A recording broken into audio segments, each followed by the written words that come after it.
takimi i partive politike parlamentare me kryesuesin Avni Dehari solli vetëm një rezultat, atë që të gjitha partitë u pajtuan që të mos hyjnë fare në procedurat e votimit, të cilat kanë dështuar deri më tani, dhe të dakordohen që ta ndërpresin menjëherë seancën dhe të presin takimin e nesëm të ftuar nga zotri Albin Kurti, kryeministri në detyrë, kryetari i lëvizjes vetëvendosje, të gjithë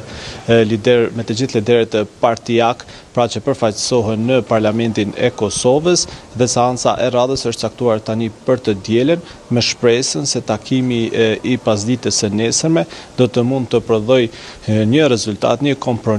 kompromis që më pas edhe seanca e ditës së diel të mund të quhet e suksesshme. Pra i vetmi ndryshim nga radhët e kaluara ishte fakti që partitë u dakorduan që të mos hyjnë fare në procedurat e votimit për ngritjen e komisionit apo për të votuar kandidatën e lëvizjes vetëvendosje për kryetare dhe ta ndërpresin menjëherë seancën dhe ta shtyjnë atë për të ditën e diel, kur edhe është paraparë sipas rregullores që të mbahet pas 48 orësh. Tashmë shpresa mbetet te takimi i liderëve partijak, nëse do të mund të ketë ndonjë zgjidhje në frymën e asaj që gjykata kushtetuese ka ftuar të gjitha subjektet politike për kompromise, për mirëbesim dhe që të bëjnë maksimumin që të zhbllokojnë këtë ngërç institucional në Kosovë. Nga sinjalet, nga shenjat e dhëna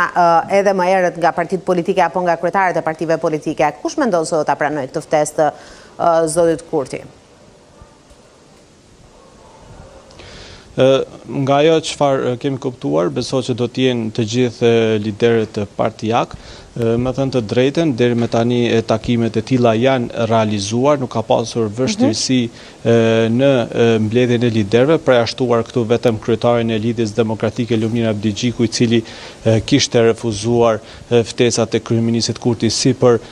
takim për konsensus, pra për konstituimin e Kuvendit, por ashtu edhe për një marrëveshje politike për koalicion, ndërsa Memli Krasniqi, kryetari i PDK-s, gjithmonë është përgjigjur, ashtu sikurse kryetari i Aleancës për Ardhmërinë e Kosovës, por kujtojmë këtu se të gjithë liderët partijak ishin përgjigjur edhe ftesës së presidentes Vjosa Osmani, kur i pati ftuar ajo për të njëjtin qëllim, pra për të gjetur një rrugë për të dalë nga kjo situatë, dhe besohet që të gjithë liderët do të shkojnë të Kurti, përfshirë do të gjithashtu edhe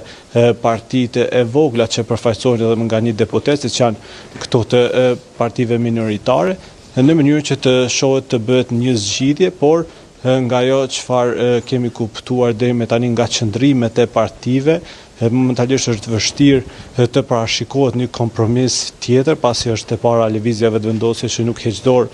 nga kandidatura e Albulena Haxhiut, sikurse që disa parti tjera patën përmendur që nuk do ta votonin asnjëherë për shkak të gjithë asaj çfarë ka përfaqësuar dhe aktivitetin e saj politik i konsideruar si përqarës nga këto parti, papërkrisht vetëvendosja nuk është gati të ndryshojë emrin e kandidaturës dhe vështirë të pritet ndoshta që të ketë kompromise nga partitë e tjera, të cilat, siç e thamë edhe më herët, e lexojnë aktvendimin e gjykatës kushtetuese si pengesë për të hyrë edhe në procedurat e votimit të fshehtë, ndryshe nga si e lexon lëvizja vetëvendosje që sheh që nuk ka asnjë pengesë në këtë drejtim, pra që të zgjidhet të votohet Albulena Haxhiu përmes një votimi të fshehtë dhe më pas të shohet si do të prodhohet rezultati. Dakor, do të jetë një fundjavë interesante, por edhe intensive për politikën e Prishtinës, kështu që ne do të ritakojmë përsëri në fundjavë. Falenderoj shumë për raportimin ideal.